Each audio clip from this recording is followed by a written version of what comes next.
Hello friends, कैसे हो आप सभी। तो आशा करती हूँ अच्छी होंगी और आपका स्वागत है आपके अपने यूट्यूब चैनल पर जिसका नाम है जीएस विद नेहा। तो आज की हमारी क्लास रहने वाली है लक्ष्य सीरीज में क्लास नंबर 11। इससे पहले मैं 10 क्लासेस करा चुकी हूँ। यदि आपने वो क्लासेस नहीं देखी हैं तो उनको देख लीजिएगा। ये जो सीरीज है, इस सीरीज में मैंने जीके एंड जीएस को स्टार्टिंग से शुरू कराया है। यदि आप क्लासेस को क्रम से देखेंगे तो आपको कोई भी डाउट नहीं रहने वाला है, साथ ही समझ में भी अच्छा आने वाला है। ओके, साथ ही ये जो सीरीज़ है 2025-26 में होने वाली सभी एग्ज़ाम्स के लिए थ्योरी पार्ट में बहुत ही इम्पोर्टेंट रहने वाली है। और इसमें मैंने स्टैटिक जीके को भी अलग से ऐड कर दिया है ताकि आपको स्टैटिक जीके के लिए कहीं और से क्लासेस ना देखनी पड़े। तो आइए स्टार्ट करते हैं आज की क्लास। साथ ही यदि आप चैनल पर नए आए हैं तो चैनल को सब्सक्राइब एंड वीडियो को लाइक हो सके तो शेयर भी कर दीजिएगा। तो आइए स्टार्ट करते हैं। जेवीपी समिति, सबसे पहले पॉलिटी में बात करने वाले हैं। जेवीपी समिति, इसमें 3 लोग थे। जे यानी कि J for Jawaharlal Nehru, V for Vallabhbhai Patel और पी फॉर पट्टाभी सीतारमैया। यहाँ पर टाइपिंग मिस्टेक है। ये 3 लोग थे।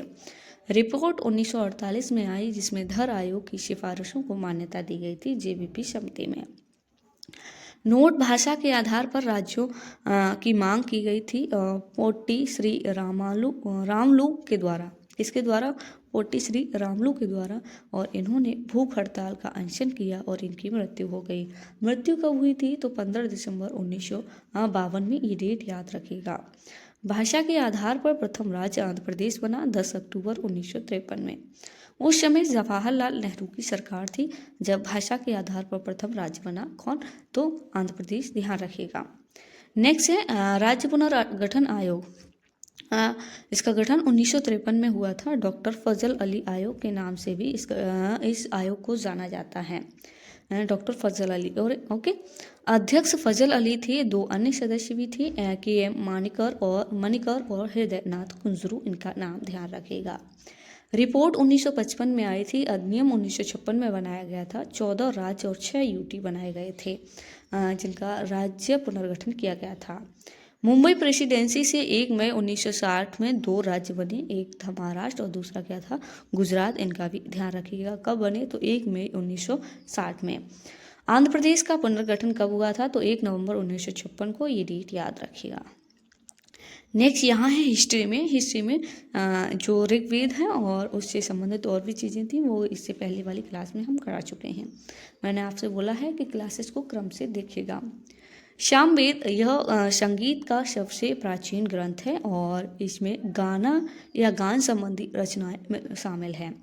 2 उपनिषद भी शामिल हैं जिनका नाम है छांदोग्य और केन। ये किसमें शामिल हैं? तो सामवेद में। यजुर्वेद, इसमें मंत्रों यानी कि कर्म कांड और यज्ञ का संग्रह मिलता है और इसी 2 भागों में विभाजित किया गया, शुक्ल और कृष्ण। ध्यान रखिएगा। नेक्स्ट है अथर्ववेद। यह जादुई सूत्रों का वेद है जिसका उपयोग बुरी आत्माओं के रोगों को दूर करने के लिए किया जाता है अथर्ववेद में, जिसमें जादू टोना का उल्लेख मिलता है। ओके, ध्यान रखिएगा। और इसे 20 खंडों में विभाजित किया गया है अथर्ववेद को। नेक्स्ट है वेदांग। किसे कहा जाता है? ये जो वेदों को समझने और उनका सही अर्थ जानने में मदद करने वाले जो सहायक विषय हैं उनको वेदांग कहा जाता है, जिनकी कुल संख्या कितनी है? 6। शिक्षा, जिसमें स्वर विज्ञान का अध्ययन किया जाता है। कल्प, अनुष्ठानों और प्रथाओं का अध्ययन किया जाता है। और व्याकरण में व्याकरण का अध्ययन है। निरुक्त, जिसमें शब्दों की व्युत्पत्ति का अध्ययन होता है। ज्योति, जिसमें प्रकाश का अध्ययन, और छंद, काव्य और छंद शास्त्र का अध्ययन होता है। ओके, नेक्स्ट है यहाँ हिस्ट्री नहीं है, यहाँ पर ज्योग्राफी होगा। मैंने बोला है टाइपिंग मिस्टेक हो जाता है, ध्यान नहीं रहता। ओके, जैसे भारतीय अपवाह तंत्र। भारतीय नदी तंत्र है उसको व्यापक रूप से 2 वर्गों में वर्गीकृत किया गया है या 2 भागों में बांटा गया है भारतीय अपवाह तंत्र को। नंबर 1 पर है हिमालयी नदी तंत्र है और दूसरा है प्रायद्वीपीय नदी तंत्र। ये नदियाँ बहुत ही महत्वपूर्ण हैं, एग्जाम में बनता ही है क्वेश्चन नदियों से। या तो सहायक नदियाँ पूछ ली जाती हैं, उनका उद्गम स्थल पूछ लिया जाता है, ये पूछ लिया जाता है कहाँ गिरती है, कौन सी नदियाँ बंगाल की खाड़ी में गिरती है, कौन सी अरब सागर में गिरती हैं। तो आप ये जो टॉपिक है इसको अच्छे से कीजिएगा। हिमालयी नदियाँ ये सदाबहार नदियाँ होती हैं जो जल प्रवाह के लिए मानसून पर निर्भर नहीं रहती हैं। इनका उद्गम हिमालय में स्थित हिमनदों से होता है। इनकी जो धाराएं हैं इसकी धाराएं उद्गम से सागर तक लंबी होती हैं। 3 प्रमुख हिमालयी नदियाँ सिंधु, गंगा, ब्रह्मपुत्र, ध्यान रखिएगा, जो उत्तरी पर्वत श्रृंखलाओं से निकलती हैं। कुछ हिमालयी नदियाँ पूर्ववर्ती होती हैं, उदाहरण के लिए सतलुज, यहाँ पर कोसी होगा, सिंधु, गंगा इनका नाम ध्यान रखिएगा। नेक्स्ट है प्रायद्वीपीय नदी तंत्र। ये अल्पकालीन होता है या होती हैं। मौसमी नदियाँ होती हैं, ये मौसम पर आश्रित होती हैं। और ओके, इनका वह तंत्र किस पर आश्रित होता है? मौसम पर। इनकी जो धाराएं छोटी व उथली होती हैं। और कुछ प्रमुख प्रायद्वीपीय नदियाँ हैं जैसे नर्मदा, यहाँ पर भी टाइपिंग मिस्टेक है, नर्मदा और ताप्ती, गोदावरी, कृष्णा आदि। ओके, जो प्रायद्वीपीय नदियों के उदाहरण हैं। नेक्स्ट यहाँ पर इकोनॉमी है। ओके, व्यापारिक बैंकों के प्रकार। ओके, कल हमने व्यापारिक बैंकों के बारे में किया था, उनके कार्य भी थे, क्या होते हैं, फंक्शन ऑफ कमर्शियल बैंक। और आज हम उनके टाइप्स देखेंगे, types of commercial bank. Okay, सार्वजनिक क्षेत्र के जो बैंक होते हैं इन पर सरकार का नियंत्रण होता है, जिसमें सरकार की 55 यानी 51% से भी ज़्यादा हिस्सेदारी होती है। ओके, राष्ट्रीयकृत बैंकों की कुल संख्या कितनी है? 12।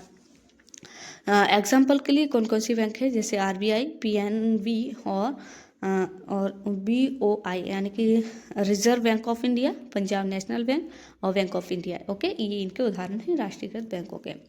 निजी क्षेत्र के बैंक, जिन पर निजी क्षेत्र का नियंत्रण होता है, उन्हें निजी क्षेत्र का बैंक कहा जाता है, जैसे ICCI। नेक्स्ट विदेशी बैंक। विदेशी बैंक क्या होता है, कौन से होते हैं? तो जिनका मुख्यालय विदेश में हो और शाखाएं कहाँ पर हो? भारत में, उन्हें विदेशी बैंक कहा जाता है। एग्जाम्पल के लिए सिटी बैंक। नेक्स्ट साइंस में कोशिका, ये बहुत ही महत्वपूर्ण है कोशिका। ओके, तो रेलवे वगैरह में बहुत क्वेश्चन बनती है।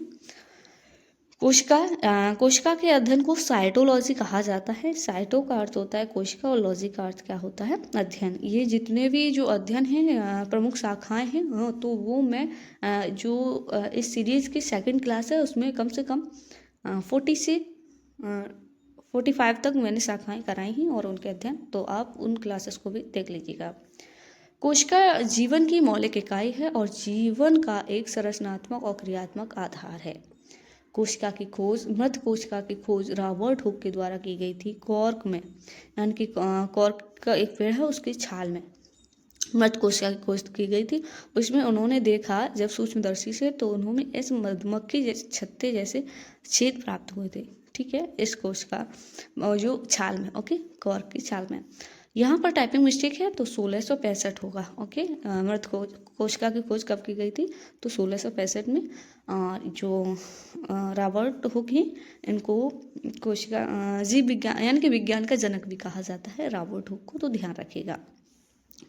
जीवित कोशिका की खोज एंटोनी वॉन लीeuwenhoek के द्वारा की गई थी तालाब के पानी में 1674 में। ये भी डेट ध्यान रखिएगा। ओके, नेक्स्ट है कोशिका सिद्धांत। जो कोशिका सिद्धांत है, ये किस किस के द्वारा दिया गया था? तो 1938 में मैथिलियस स्लेडेन और जो थे थियोडोर स्वान, ये 2 लोग थे, मैथिलियस स्लेडेन और कौन थे?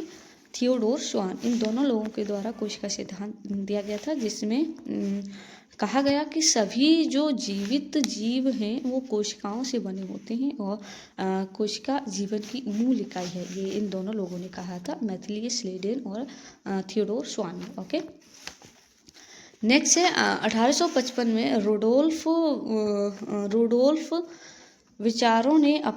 रोडोल्फ ने अपने विचारों को प्रसिद्ध कोशिका सिद्धांतों ओमिनिस सेल्यूला प्रकाशित किया गया, जिसका अर्थ था कि जो नई कोशिकाएं हैं वो पहले से मौजूद कोशिकाओं से बनती हैं।